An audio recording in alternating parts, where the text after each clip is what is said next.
Why did you bring an actual dog? That is not what humans mean. Then why does your database say, good girl? Close that file.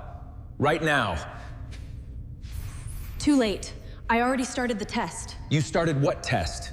Why is my DNA reacting to yours? Because the scan found alien blood inside you. Then I was never fully human?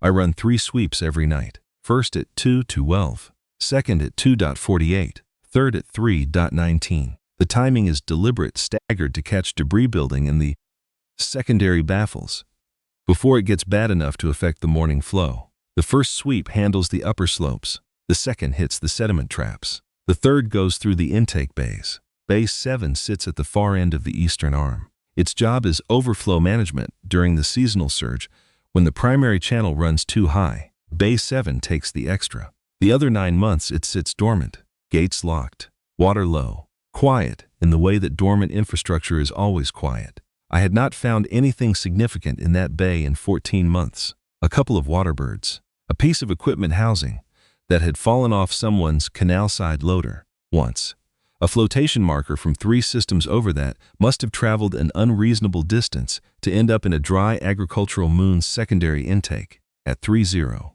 I found a child. She was sitting on the intake shelf, the narrow maintenance ledge that runs along the inside wall of the bay, above the waterline, knees pulled up to her chest, a cloth bag held against them. She was watching the water the way someone watches something they have been watching for a long time and have stopped expecting to surprise them. She did not startle when my torch beam found her. She tracked the light back to me, spent what I estimated was 4 or 5 seconds looking me over, then returned her attention to the water. Gray-blue skin, pale amber eyes with a slight double iris I could make out even in torchlight. Silver-white hair that had been cut at some point with something that was not scissors and had grown out unevenly since. She was wearing a layered tunic with a closed collar, standard secondary house construction, the kind common in outer Velcoran settlements, and it was clean, but it had been worn for a while. Her feet were bare on the ledge. She was small, waist height if she were standing. I did not put a number to her age. "How did you get in here?" I asked. "Nothing." She looked at the water. "Are you cold?" The bay stays cool at night from the deep channel feed. Stone ledge, no insulation. She was barefoot on that stone. She considered the question for a moment. "The way you approach a calibration problem, you need to get right the first time."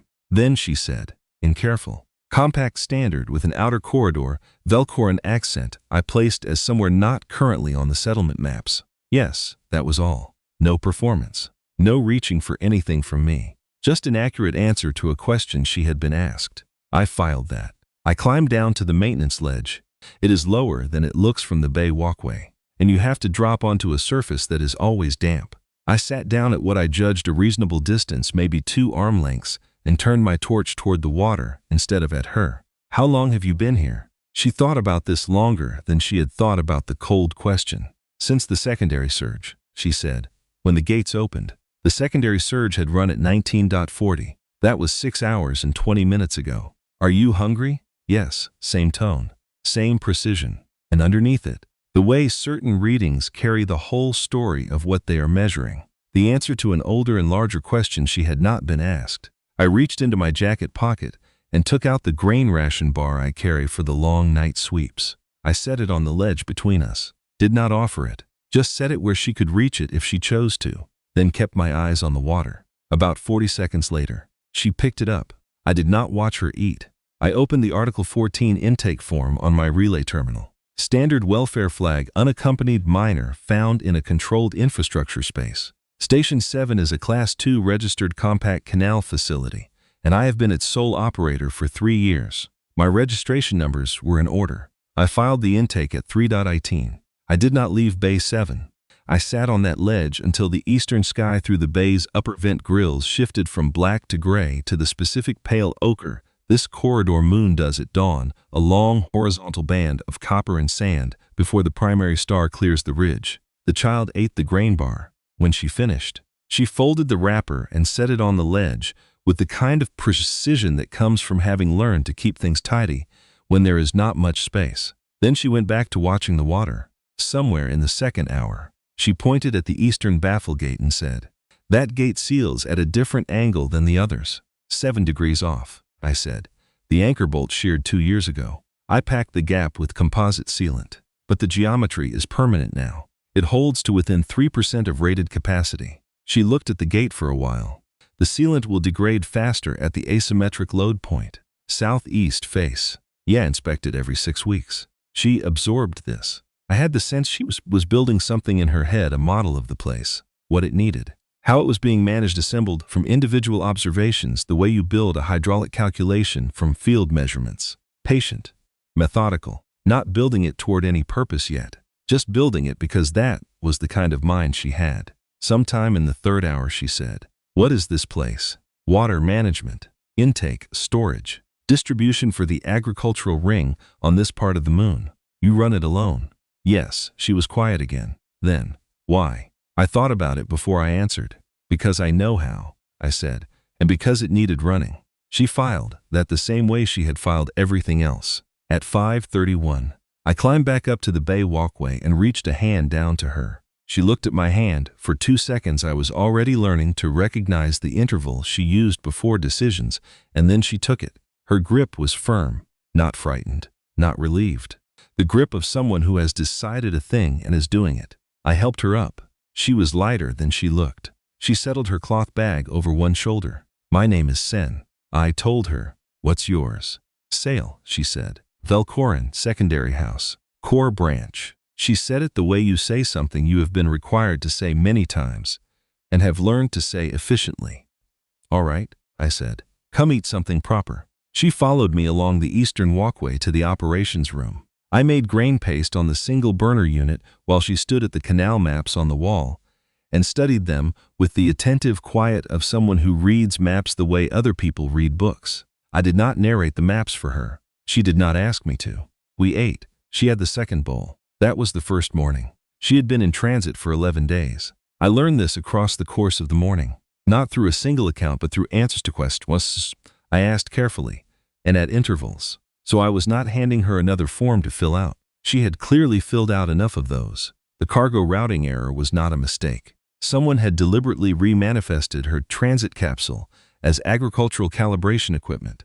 That reclassification pushed her registration out of the welfare network search parameters and into the commercial cargo monitoring system, which does not flag unaccompanied sapient passengers because it was not designed to look for them. It was designed for goods. She had been in the capsule for 4 days before the first station received her. After that she was moved 3 more times, always under the calibration equipment manifest, always arriving at a facility where intake staff processed the delivery without opening it. She had water provisions for 14 days. She had managed them carefully. She did not name who had remanifested the capsule. She said it in the way people say things when they already know the answer and have decided it is not information that needs repeating, because saying it will not change what happened, and they have moved on to the question of what comes next.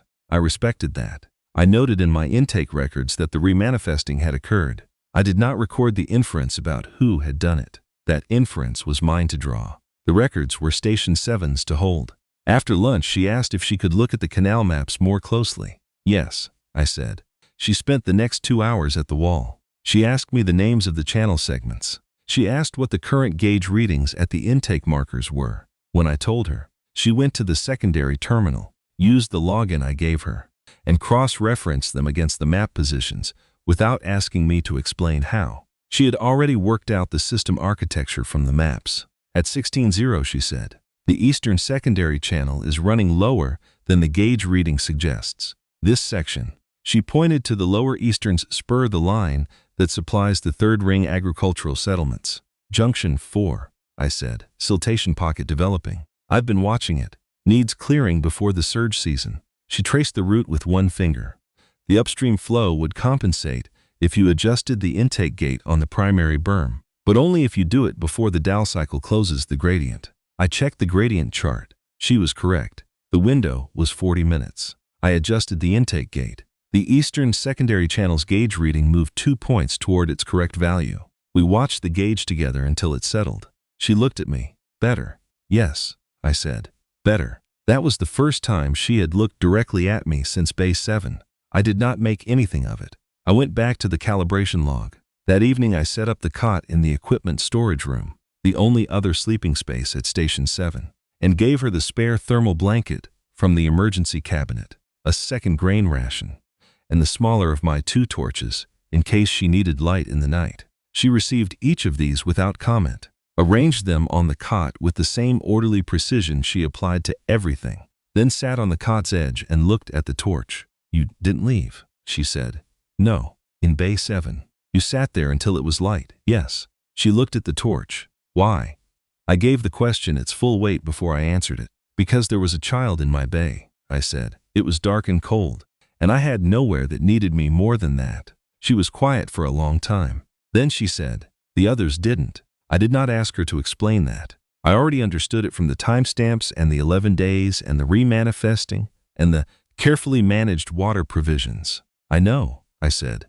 She lay down with the torch, and I closed the equipment room door and went to run my 2 to 12 sweep.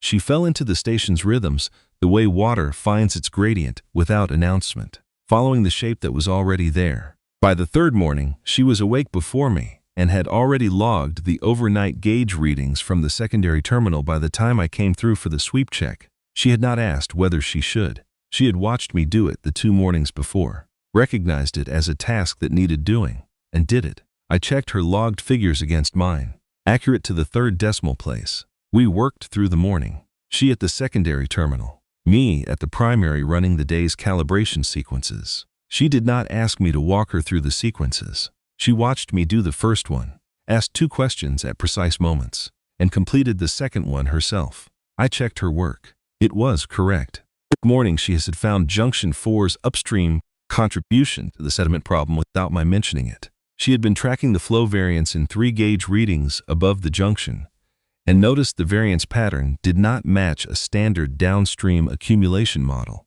She brought her notebook to the relay table worn gray from her cloth bag and showed me a sketch. "The siltation is drawing from the upstream channel bed as well as accumulating in the pocket itself," she said. "The standard downstream model doesn't account for that. If you're planning to clear the pocket on the downstream projection timeline, you'll be clearing it too late." I looked at the sketch. She had it right. I had been starting to suspect this for 2 weeks, but had not yet formalized it. "I hadn't worked out the numbers," I said. She worked them out over lunch. I ate my grain paste and watched her do it. The way her thinking moved through complex systems was clean, not because it was never uncertain, but because it knew how to recognize uncertainty when it arrived and say so plainly. At one point she stopped and showed me a variable. "I'm not sure about this coefficient." I confirmed the figure. She wrote it in and kept going. The sediment transport model she produced over that single bowl of grain paste was the most complete Station 7 had ever had for that junction. I told her so. She considered it. "It'll need validation against the next 3 days of gauge readings," she said. "Yes," I said. "Let's validate it." We did. It held. On the 5th day, she found the bafflegate issue herself. I had asked her to update the station's equipment inventory, which was 6 months out of date. She came back with a notation next to the eastern intake bafflegate. "Composite sealant degradation visible at southeast face. Load asymmetry from anchor bolt shear accelerating rate. Recommend inspection and reseal within 2 weeks." She had written it in the standard infrastructure's notation format she had picked up from reading 3 days of operational logs without my asking her to. I inspected the gate that afternoon. She was right. The degradation was ahead of my projected timeline. I resealed the southeast face while she held the gate tension, which she managed without instruction using a lever technique she had, by then, entirely made her own. Afterward, she logged the inspection and the reseal in the infrastructure record with accurate timestamps. On the 6th day, she identified a secondary variance in the reservoir intake pressure readings that I had been attributing to seasonal temperature fluctuation. She attributed it, correctly as it turned out, to a micro blockage in the secondary filter screen. We cleared it. The variance resolved. On the 7th day, I asked her how she had found Station 7's atmospheric refraction coefficient. "The shadow lines," she said. She had been tracking the rate at which the berm ridges' shadows moved across the fields as the primary star shifted. The movement rate cross-checks the refraction coefficient. It affects the station's solar thermal evaporation estimates. I had been using the standard published coefficient for this corridor moon for 3 years. We checked hers against mine. She was right by 0.4%. 0.4% is not a large number. Over a full surge season, it affects the water budget calculation by enough to matter. I updated the coefficient in the station's operational parameters and made a note in the infrastructure log. When I looked up, she was watching me write it. "I'll put your name in the log entry," I said. "It was your observation." She was quiet for a moment. "All right," she said. That was the first time I saw something that might not have been happiness exactly, but was in its family, the look of a person who has contributed something real and had it acknowledged as real. It passed quickly. She turned back to her notebook, but I saw it, and I filed it. That same evening, while I was running the afternoon calibration, she said, from the secondary terminal, "The people on the third ring, they don't know you." "No," I said. "I've never met any of them." She thought about this for a while. "My mother used to say," she said, not quite a recitation, but with the cadence of something often remembered, that the best work is the work nobody knows was work, that if you do it right, it just looks like the water running. I looked at the gauge readings. The third ring flow was at 91%. Steady. "She sounds like she understood infrastructure," I said. "She was a water systems analyst," Sale said before. I did not ask about the before. I already knew there was a before from the way she said it. I kept running the calibration sequence. After a while, she came and sat at the secondary terminal and picked up the inlet readings where she had left them. Outside, on the far side of the operations room wall, the third ring fields were catching the last of the afternoon light, and the channel routes ran east to west through them in the way they had run for 8 years before I came, and would run long after. If someone kept the gates in order and read the annexes and sat on a wet maintenance ledge in the dark when a child was in the bay, that was the 7th day. On the 39th day, she told me the sediment profile at the Sector 12 upper berm was shifting again. We were at the relay table, running the morning calibration sequence. She had the secondary terminal, and I had the primary. And the sequence was running the way it always ran by then, in the order she had reorganized it into, and I had adopted, which was more efficient than the order I had used for 3 years before her arrival. She said it without looking up from the terminal, in the same tone she used when the gauge readings confirmed something she had already expected. The variance pattern in the last 12 readings suggests the sediment profile is shifting. The upstream contribution coefficient we used for the model is going to need revision before the surge season. I looked at the relevant gauge on the primary terminal. She was right. The pattern was subtle 0.3 of a point across the last 4 days, which is within normal variance on its own. But the direction of the drift was consistent, and the profile of it matched a specific kind of upstream sediment mobilization I had seen once before, at a different posting on a different moon, 8 years ago. "I've been watching it," I said. "For how long?" 4 days. She made a notation. "You'll need someone for the 4th inspection before the surge season. The protocol requires 2 people, and the inspection window is 3rd week of next month," I said, "before the Dow gradient shifts." She looked at me, not the quick assessing look she used when she was checking a figure. The direct look, the one she used when something needed to be said clearly. "If the panel determination comes through at the short end," she said, "I may not be here for the 3rd week of next month." "I know." She held my gaze for a moment. Then she looked back at the terminal. "I will ask Oren," she said, "if she can bring me for the 4th inspection. She has a transit unit. I have told her about the berm profile. She will want to see it." I said nothing. I went back to the primary calibration sequence and ran the next 3 steps without speaking.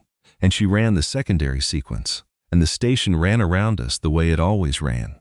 And the gauge readings held where they should hold, and the junction 4 pocket stayed clean on its 38th day post-clearance reading. After a while, she said, "The 4th inspection is going to find a secondary intrusion at the upper berm face." "Probably," I said. "Not probably. The variance pattern is specific. I've seen it develop at 2 points along the Sector 12 run over the last 3 weeks. The 4th inspection is going to find it at the upper face." She pulled up the berm segment chart on the secondary terminal and turned it toward me. "Here, and possibly here." I looked at the chart. She had annotated 2 segments with projected intrusion depths based on the variance data she had been collecting.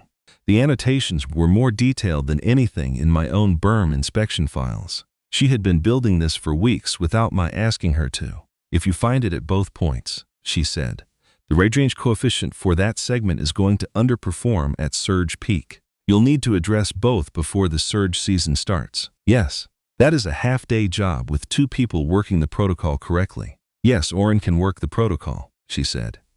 I will make sure she can before the determination comes through. She said it in the way she said things she had already decided, no emphasis, no performance, just the fact of it laid down, where both of us could see it clearly. Oren sent her first relay message on the 40th day. I read it at the secondary terminal, while Sale was on the observation ledge. It was 3 paragraphs, a brief introduction, a statement of her household connection claim and the documentation she had submitted to the panel, and a direct question about Station 7's intake calibration schedule for the coming surge season. She wanted to understand the timing so she could arrange her settlement coordination work around it. I read it twice. Then I sent it to the secondary terminal's print function and left the printout on the relay table where Sale would see it when she came in. She read it when she came back from the ledge. She read it once, set it down, and went to the secondary terminal. She wants to know about the surge season calibration schedule, she said. Yes, I'll draft the response. She drafted it in 20 minutes. It was 4 paragraphs, an acknowledgement of the introduction, a summary of the current surge season preparation status, including the Junction 4 clearance and the Sector 12 berm concern, the relevant calibration schedule with timing windows and dependencies, and a specific note about the 3rd week inspection protocol and the 2-person requirement. She set the draft on the table in front of me. I read it. It was clear and complete and accurate. It was also, in the way that sales communication was always constructed, entirely without social padding, no warmth, no formality. Just information ordered precisely enough that the recipient would have exactly what they needed to act on it. Do you want to add anything? She asked. I thought about it. No, I said. It says everything it needs to say. She sent it. Oren responded within 2 hours. Her reply was also 4 paragraphs. An acknowledgement of the calibration information, a series of precise follow-up questions about the Junction 4 clearance method and the upstream contribution coefficient, a statement that she had read the co-authored article in the Compact Agricultural Hydrology Registry and found the sediment transport model methodology sound, and a question about whether the atmospheric refraction correction coefficient correction had been propagated through the quarterly water budget yet, or whether that was still pending. Sale read the response and made a notation in her notebook. She read the article, I said. I told you she would, Sale said. The refraction coefficient question is specific.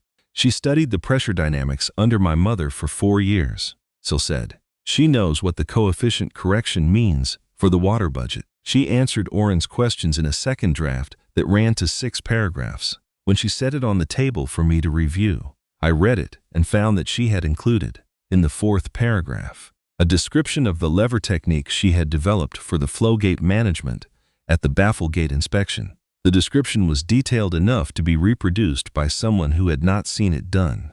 I looked at her. Oren will need to know the lever technique for the Sector 12 inspection, she said. Better that she reads it now and has time to ask questions than that I show her once on the day and she is uncertain. Yes, I said. That's right. She sent it. The relay exchange with Oren continued for 6 days. By the end of it, Oren had read the full operational log for the last 39 days, the sediment model and its validation data, the atmospheric coefficient correction and the water budget revision it had produced, the berm inspection records for Sector 12, and the modified Junction 4 clearance protocol. She had asked 31 questions across 7 messages. Sale had answered all 31.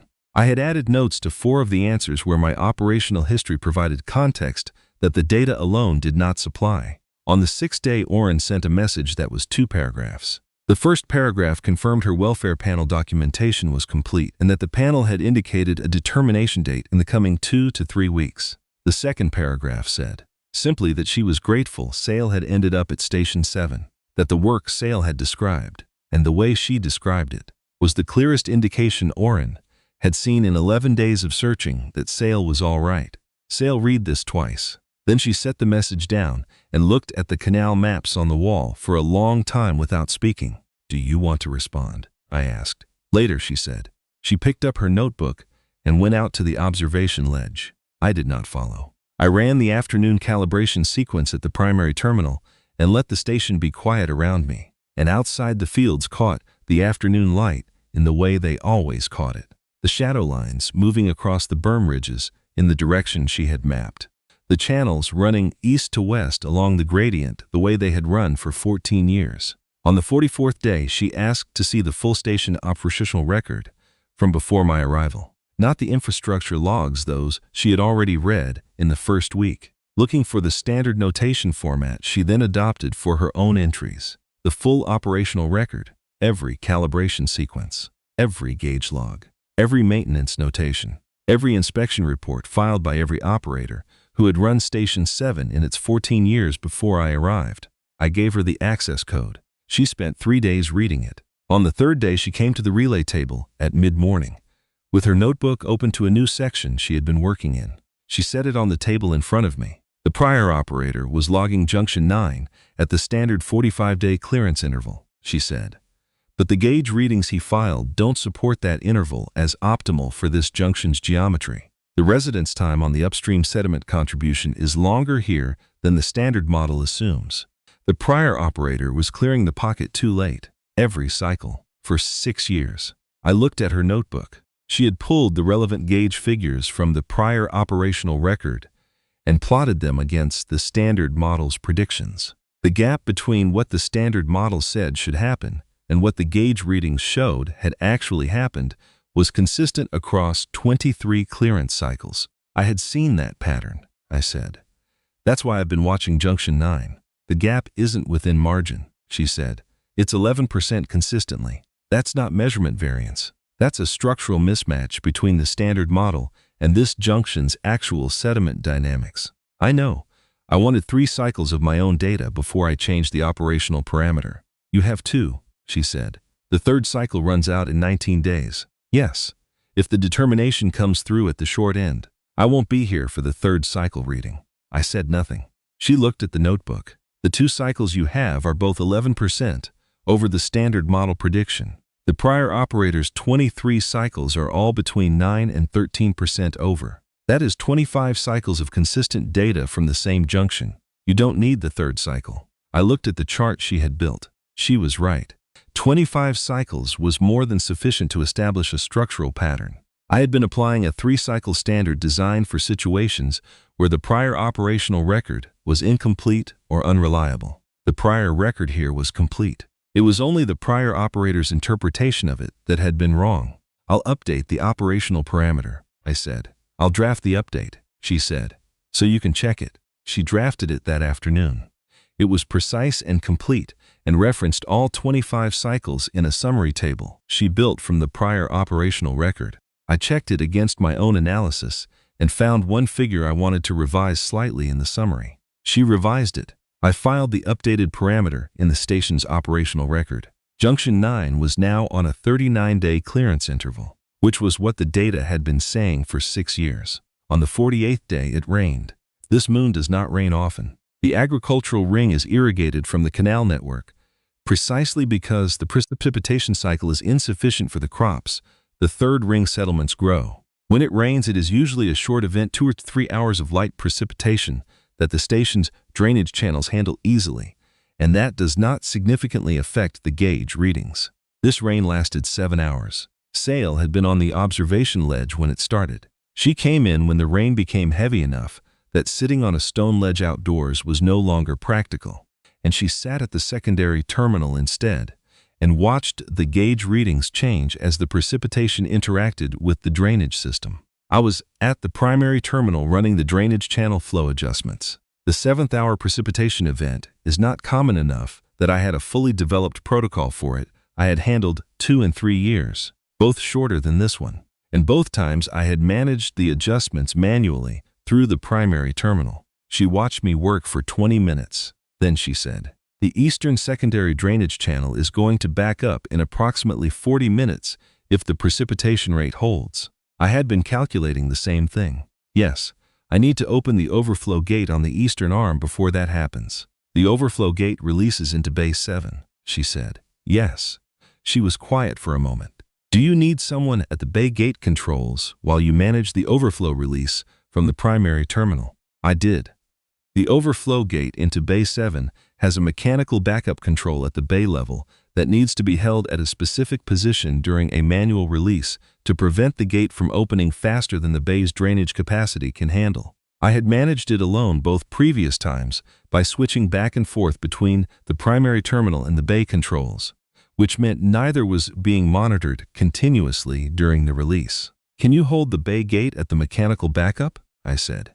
"Show me the position." I showed her. We went to Bay 7 together, she with her notebook in her cloth bag on her shoulder, which is where it always was when she was moving through the station, and I showed her the mechanical backup control and the position it needed to hold and what to watch for if the gate began to move off the set point. She held the gate for 4 hours. She stood on the bay walkway above the intake shelf above the ledge where I had found her 48 days ago, watching the water in the dark, and she held the mechanical backup at the set point and called out the position reading every 15 minutes so I could log it at the primary terminal.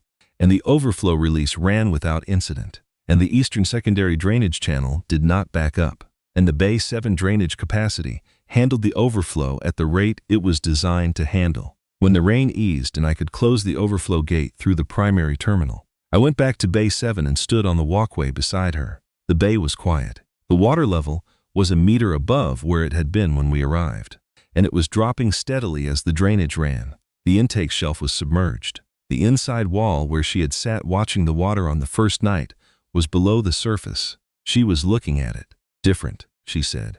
"From Bay 7 in the night." I said, "Yes." I looked at the water. It was gray in the overcast daylight. Nothing like the dark it had been when my torch beam found her. Nothing like the pale ochre it had turned at dawn when we finally climbed up off the ledge. A different bay, the same station. "The drainage will run it back down to standard level in approximately 2 hours, I said. "I know," she said. I calculated the drainage rate from the flow gauge at the bay inlet. Of course she had. She looked at the water for another moment, then reached into her cloth bag and took out her notebook and made a notation. A measurement, I thought, or a procedure note about the overflow release. I did not look at the page. We walked back to the operations room. She sat at the secondary terminal, and I made grain paste and we ate, and the rain finished, and the drainage ran. And by evening Bay 7 was back to its standard level, with the intake shelf dry and the gates locked the way they stayed locked for 9 months of the year. On the 53rd day, she finished the final section of the surge season preparation, notes she had been writing since the 35th day. They were not notes in the ordinary sense. They were a complete annotated operational guide for Station 7's surge season preparation cycle, written in the standard infrastructure notation format, but with a layer of observational commentary she had added that was not in any standard format, the kinds of things that had come out of paying attention to the specific behavior of this specific station on this specific moon, the Junction 9 clearance interval, and why it was 39 days and not 45, the eastern baffle gate and its 7-degree asymmetry and the 6-week sealant inspection schedule, and what to look for at the southeast face when the load is high, the atmospheric refraction coefficient and the shadow line method for checking it, the Sector 12 upper berm and the variance pattern that indicates a shifting sediment profile, and what the 4th inspection is likely to find. She set the finished document on the relay table and pushed it toward me. I read it. It took 40 minutes to read properly. I read every section.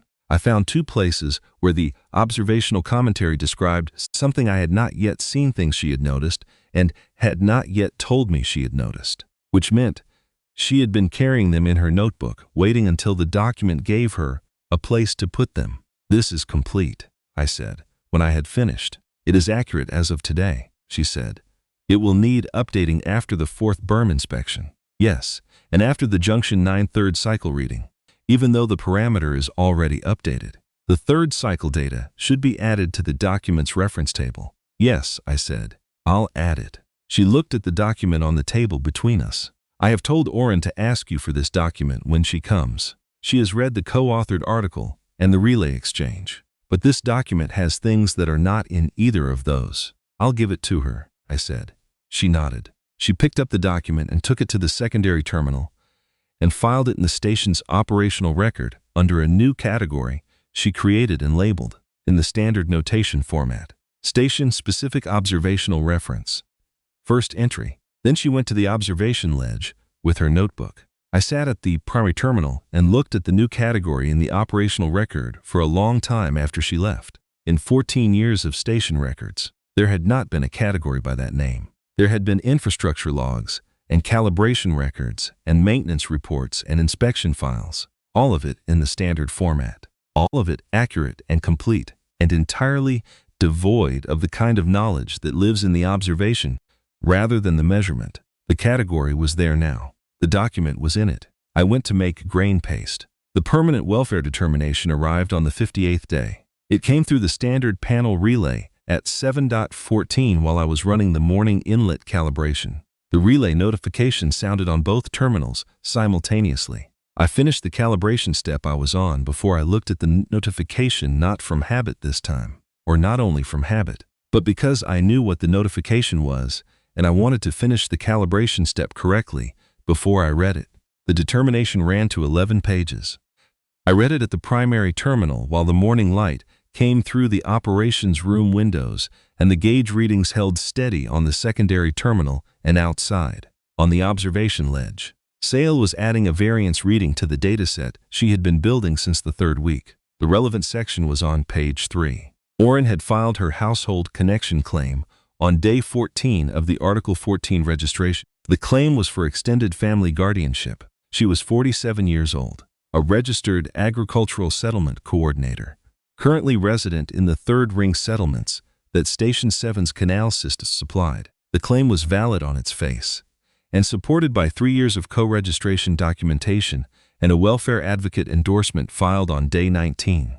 The panel had approved the claim. Permanent guardianship was vested in the cousin, effective from the determination date. The Article 14 registration at Station 7 was formally closed. I set the relay terminal to standby and looked at the gauge readings on the secondary terminal for a moment. Then I went outside. Sale was sitting at the eastern end of the observation ledge with her notebook, adding a reading to the variance dataset. The morning light on the plane was still low enough to cast long shadows from the berm ridges. The shadow lines were moving in the direction she had mapped in the fourth week, following the primary star's progression through the atmospheric refraction range she had corrected. I stood at the ledge entrance and looked at her for a moment before I spoke. She was writing with the same focused quiet she always brought to the notebook, the cloth bag on her shoulder as it always was, the pen moving across the page in the neat compact notation she used for field data. She looked exactly the way she had looked the first time I saw her on the observation ledge, on the second day, when she discovered the ledge and made it her own. And she looked completely different, because now I knew what the notation in the notebook meant and why the specific reading she was recording mattered and what it would tell us when she plotted it against the variance pattern she had built across 6 weeks. The panel determination came through, I said. She wrote the reading down first. Then she looked at me. Approved, I said. Your cousin. Third ring settlements. She was quiet. She looked at the reading she had just written. Then she looked at the fields. I know Oren, she said. She's competent. The determination takes effect today, I said.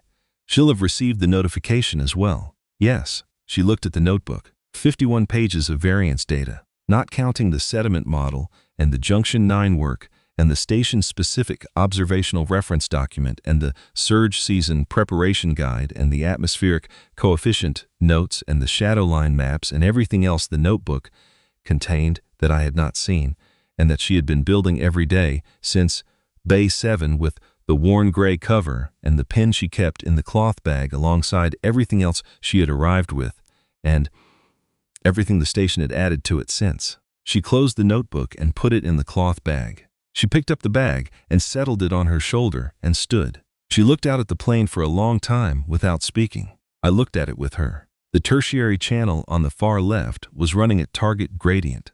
It had been running at target gradient for 31 days, which was the longest clean run that segment had held in the station's 14-year operational history. I knew this because Sale had pulled the segment's historical data on day 22 and built a comparison table that showed every clean run record the station had filed since its first operational year. And 31 days was at the top of that table now, still growing. The Junction 4 siltation pocket had been cleared on day 12 and had stayed clean for 46 days since. The upstream berm at Sector 12 had been inspected on day 8.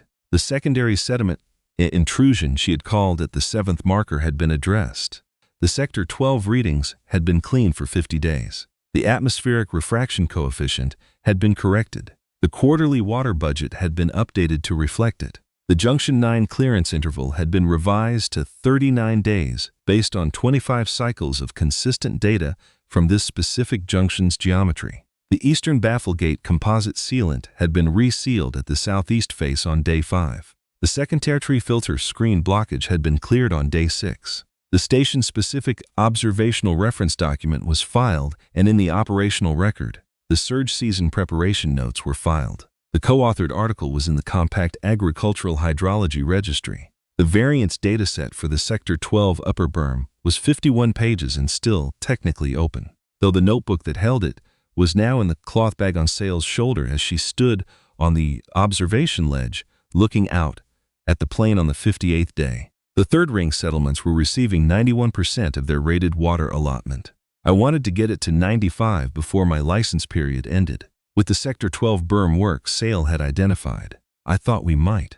With the Junction 9 interval correction, I thought we probably would. None of that had been in the station's infrastructure log 300 days ago. Before a child sat down on the intake shelf in Bay 7 and watched the water with the patient attention of someone who had already decided it was not going to do anything unexpected. The upstream berm at Sector 12, she said, still looking at the fields. The shadow lines were moving across the berm ridges in the direction she had mapped, slow and precise the way they always moved in the low morning light. The asymmetric one, I said. The bafflegate, she said. The one with the sealant. Yes. The composite sealant degradation. Southeast face. She turned to look at me. You said you inspected every 6 weeks. Yes. The last inspection was 7 weeks ago. I had not checked the log. She had. She had checked it before she came out to the ledge this morning, or perhaps the evening before, or perhaps she had been carrying the figure in her notebook and only now found the moment to say it. I did not know which, and it did not matter. It's on this week's schedule, I said. It should be today, she said. The gate runs higher load during the pre-surge adjustment cycle. If the sealant has degraded past threshold while the load is high, you're right, I said. She looked at me. We should do it this afternoon. I was quiet for a moment. You'll need someone to hold the gate tension while you inspect the face, she said. The way we did it on day 5. Yes, I said. I'll put in for a temporary survey assistant through the corridor authority. She held my gaze for a moment. The direct look, the one she used when she had been carrying something and had found the right moment to set it down where both of us could see it. 3rd week of next month, she said. 3rd week, I said. She looked at me for one more second.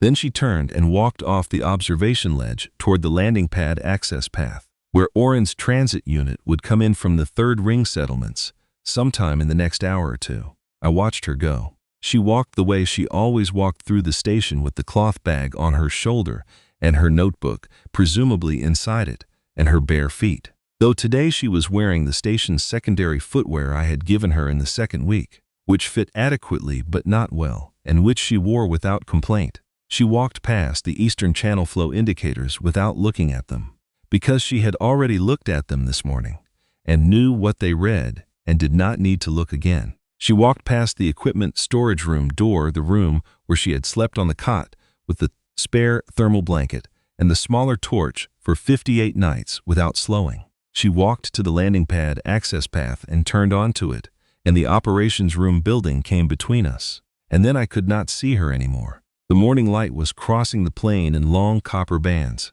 following the channel routes, which run east to west to follow the gradient which runs toward the reservoir, which feeds everything downstream. The shadow lines from the berm ridges were moving at the rate she had calculated and confirmed against the corrected atmospheric refraction coefficient, a rate I now knew how to read rather than simply observe, because she had shown me the method, and the method was sound, and I had written it into the station-specific observational reference document under her notation. I went back to the operations room. I made a notation in the infrastructure log. Panel determination received. Article 14 registration closed. Welfare custody transferred. I filed it with the determination document attached and the date stamped correctly and the case reference number in the right field. Then I pulled up the baffle gate inspection protocol on the secondary terminal and opened the sealant degradation schedule and confirmed what Sale had already confirmed, 7 weeks since the last inspection. With the pre-surge adjustment cycle currently running elevated load on the eastern intake, she was right. Today, not this week, today, I opened the inspection kit. I checked the tension equipment against the equipment list in the protocol. I noted the pre-surge load adjustment currently running on the eastern intake and logged it in the pre-inspection checklist. Then I looked at the eastern baffle gate through the operations room window, visible from the window at a slight angle. The asymmetric closure apparent if you knew what you were looking for, and I thought about the gate angle and the composite sealant in the southeast face and the 7-degree geometry that had been permanent since the anchor bolt sheared 2 years ago.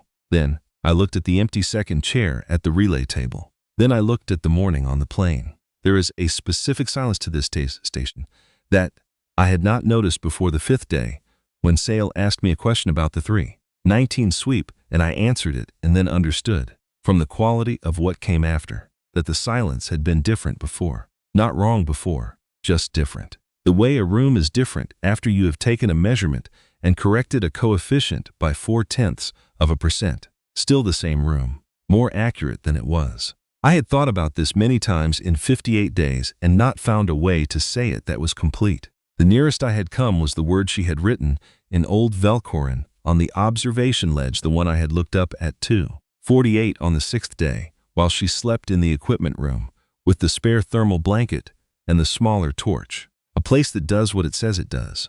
A place where the water, when you open the gate, runs where the channel says it will. That was what the station had been when I arrived. I had made it that over 3 years of correct calibrations and careful NX readings and 6-week sealant inspections and 39-day junction 9 intervals. Even before I knew the interval should be 39 days. I had made it that because the third ring settlements were receiving 73% of their rated allotment when I arrived, and I knew how to do better than that. And because the prior operator had not understood the sediment dynamics in the junction network, and I did. And because the water management on this ring was complex and it was being done badly, and I knew how to do it correctly, and it needed doing. That was what the station had been. What it was now was the same thing, and more accurate. The same room, a corrected coefficient. I did not know exactly when the shift had happened. The 5th day, when the silence changed quality. The first morning in Bay 7, when I set a grain ration bar on a wet stone ledge and looked at the water and waited to see whether a child who had been alone in the dark for 6 hours and 20 minutes and had clearly been alone in harder ways than that, for longer than that, would choose to reach for it.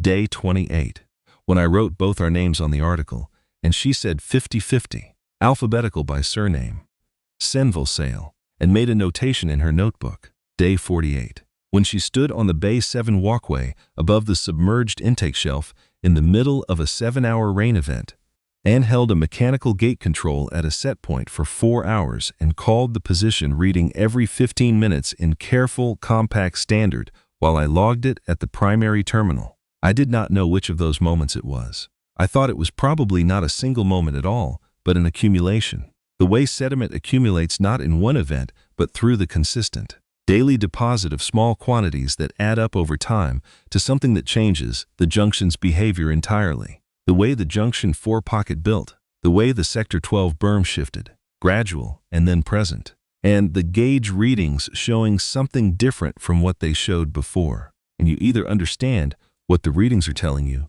or you clear the pocket at 45 days and wonder why it keeps coming back. The baffle gate inspection can wait 2 hours. Oran's transit unit would come in from the 3rd ring by mid-morning. I had put in the request for a temporary survey assistant through the Corridor Authority, and that request would take 3 to 5 days to process, which meant the inspection this afternoon was not possible today with proper gate tension management. I had known this when I said I would put in the request. Sale had known it too.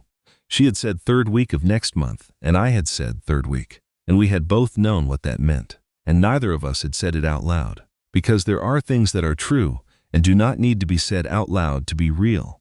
I set up the pre-inspection tension equipment on the bay walkway. I laid out the inspection kit in the order the protocol specified. I took the sealant degradation log from the equipment storage shelf and noted the 7-week interval and the elevated load condition, and wrote up the pre-inspection record the way I always wrote up the pre-inspection record, with the date and the load reading and the prior inspection date and the projected degradation range based on the time elapsed and the load history. The projected degradation range said, possible threshold approach at southeast face under elevated load.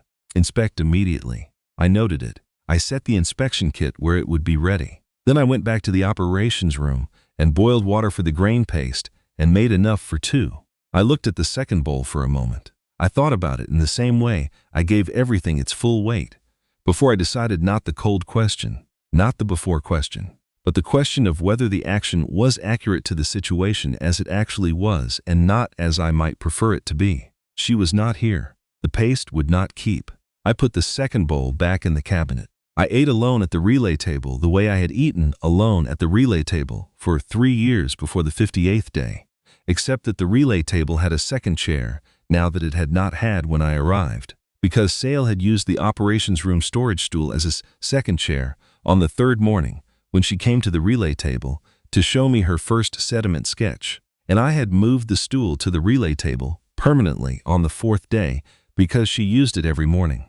And after a while, I had replaced the stool with the second chair from the equipment storage room, because the stool was the wrong height for the relay table, and the chair was correct. The second chair was at the relay table. The second bowl was in the cabinet. The notebook's last page was filed in the station-specific observational reference document in the operational record, except that it was not. The notebook was in the cloth bag on Sale's shoulder on the landing pad access path, and what was in the operational record was a copy she had made in the 47th day, transcribing the relevant sections into the document with the careful compact notation she used for field data, so that the station would have the knowledge, even if the notebook left. I had not watched her do this. I had found the new entries in the operational record when I ran the day's log check and seen that the document had 14 new sections filed at various times between 21:0 and 24:0 the previous night. I had read them all. I had not said anything about it. She had not said anything about it. We had run the morning calibration sequence in the order she had reorganized it into, and eaten grain paste, and gone to our separate terminals. The station had run the way the station ran.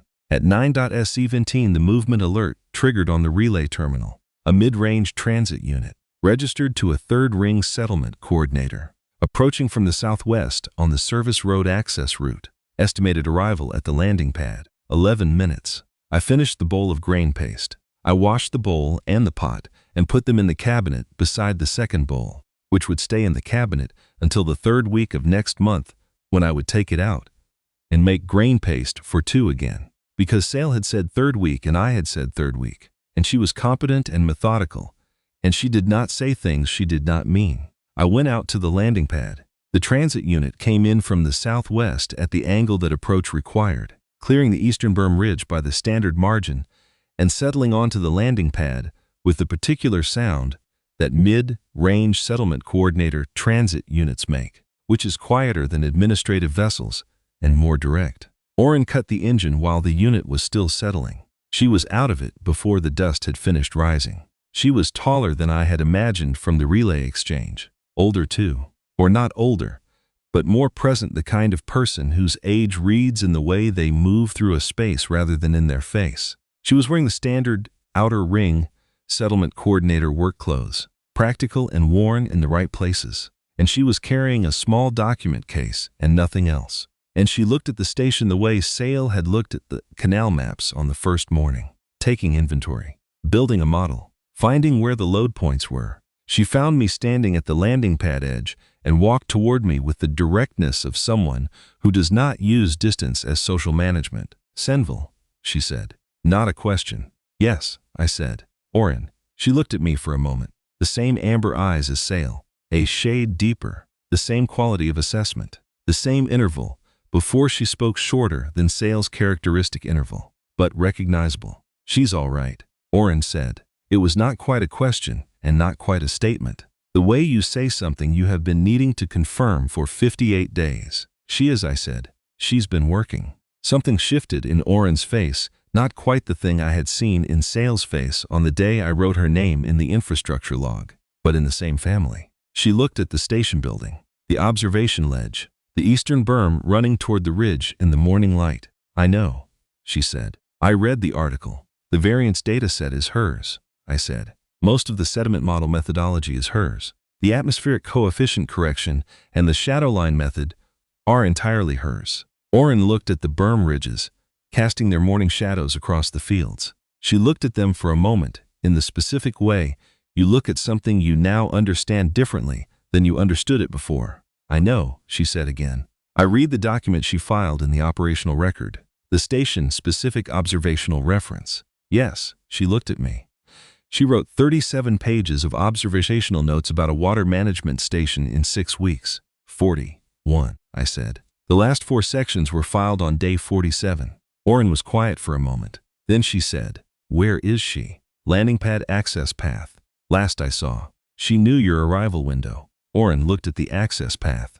And then Sale came around the corner of the operations room building, with her cloth bag on her shoulder and her notebook presumably inside it. And she stopped when she saw Oren. And Oren stopped when she saw Sale. And for a moment, neither of them moved. Then Sale crossed the remaining distance, and Oren put both arms around her, and Sale stood inside that, in the way she stood inside everything still, precise, carrying herself without performance, and she put one arm around Oren and held on, and the cloth bag was still on her other shoulder, and the morning light was crossing the plain in the long copper bands that came before the primary star cleared the ridge, and the channels ran east to west through the fields the way they had run for 14 years. And the third ring settlements were receiving 91% of their rated water allotment. They stayed for 3 hours. Oren wanted to walk the station. Sale took her. I followed at the distance I had maintained since Bay 7, close enough to answer questions, far enough to let the walk be what it needed to be. Sale showed her the Junction 4 silt pocket. She showed her the gauge readings and the 46-day clean run and the clearance method she had modified from the standard protocol. She showed her the Sector 12 berm from the eastern walkway and described the secondary sediment intrusion they had found at the 7th marker, and what the addressing of it had looked like, and why the 4th inspection before the surge season was necessary. She showed Oren the lever technique for the flow gate at the eastern baffle bay. She demonstrated it once and watched Oren try it and corrected 2 things about the grip position and watched her try it again. Like that, Sale said. Oren tried it a 3rd time. Yes, Sale said. That's correct. She showed her the eastern baffle gate. She stood at the bay walkway railing and pointed out the 7-degree asymmetry in the gate's closure angle and the composite sealant at the southeast face, and where to look for degradation under elevated load. She told her the inspection was currently 7 weeks overdue and should be done today. The inspection protocol requires 2 people. Oren said. Senville has put in for a temporary survey assistant through the corridor authority, Sale said. Oren looked at the gate. Then she looked at me. I'm here today, she said. The berm inspection won't wait. The baffle gate, and Sale said. Not the berm. The berm is scheduled for the 3rd week of next month. The baffle gate inspection won't wait, Oren said. We did the baffle gate inspection that afternoon. Oren held the gate tension while I inspected the southeast face. And Sale stood on the bay walkway above us and called the gate position, reading every 5 minutes the way she had called it during the 7-hour rain event, in careful, compact standard, in the precise interval that gave me enough time to log each reading and continue the inspection without pausing. The sealant degradation at the southeast face was at 93% of threshold under the current elevated load. I resealed it. Sale logged the inspection and the reseal in the infrastructure record with accurate timestamps. It was the 2nd time she had logged a baffle gate inspection at Station 7. Before they left, Sale stood on the observation ledge for a few minutes with her notebook, looking at the fields. I stood at the ledge entrance. Oren waited at the transit unit. Sale was looking at the shadow lines moving across the berm ridges. They were in the late afternoon phase now, the long oblique light that makes the field geometry visible in ways the overhead light does not. The channels catching it at a low angle and throwing narrow, bright lines across the plane. The tertiary channel on the left, she said. Still at target gradient, I said. 32 days now. Yes, since this morning's reading. She looked at it for another moment. Then she looked at the notebook in her hands, not opening it, just holding it. She had been holding it rather than carrying it since the inspection. The way you hold something you are about to put down somewhere for the last time, and have not quite put down yet. She set it on the bench I had installed in the first year. The fourth inspection variance data should be added to the dataset, she said. The projected intrusion points are marked in section 12. When you find them, the field measurements go in the same format as the existing entries. She had left the notebook. I looked at it. Gray cover, worn at the corners. The pen she kept in the cloth bag was still in the cloth bag. She had left the notebook and kept the pen, which meant she had thought about what to leave and what to take. All right, I said. The shadowline method is in section 8 if you need to recheck the atmospheric coefficient. The method works independently without a second person. She looked at the fields one more time. The third week of next month, before the dial gradient shifts. Third week, I said, before the dial gradient shifts. She looked at me, the direct look, the one she used for things she had been carrying for a while. She held it for her characteristic interval, not 2 or 3 seconds this time. Longer. Long enough that I counted it without meaning to. You sat on the ledge in bay 7 until it was light, she said. Yes, because there was a child in your bay, and it was dark and cold, and you had nowhere that needed you more than that. Yes, I said. That's right. She looked at me for one more second. Then she said, the station needed running and you knew how. She turned and walked off the observation ledge toward the landing pad where Oren's transit unit was waiting, and the cloth bag was on her shoulder, and the notebook was on the bench beside me. And I watched her go the whole way this time past the eastern channel flow indicators, past the equipment storage room, along the landing pad access path, and out across the pad to where Oren was waiting beside the transit unit. Oren said something I could not hear at this distance. Sale said something back. Oren looked at the station one more time, the way she had looked at the berm ridges earlier, understanding something differently now than she had before. Then they got into the transit unit, and the engine started, and the dust rose from the landing pad, and the unit lifted southwest toward the third ring settlements. I watched it until it cleared the berm ridge. Then I went back to the operations room. I made a final notation in the infrastructure log. Panel determination received. 58th day. Article 14 registration closed. Welfare custody transferred to registered extended family guardian. Station-specific observational reference document filed. 41 sections. Primary contributor S. Velcorin Korith. Eastern bafflegate composite sealant inspection and reseal completed. Southeast face. 93% threshold degradation addressed. Next inspection scheduled 6 weeks forward. Then I pulled up the surge season preparation notes and read through the section on the Sector 12 fourth inspection protocol. She had written it in the same compact notation she used for everything, with the observational commentary she had added that was not in any standard format, the things that only come from being in the place long enough. I read the section twice, not because I needed to, but because I had learned, from watching her read the operational logs on the first week, that reading something twice is not inefficiency. It is the difference between processing information and understanding it. The third week of next month, before the dial gradient shifts, she would come with Oren's transit unit. Oren could hold the flow gate now.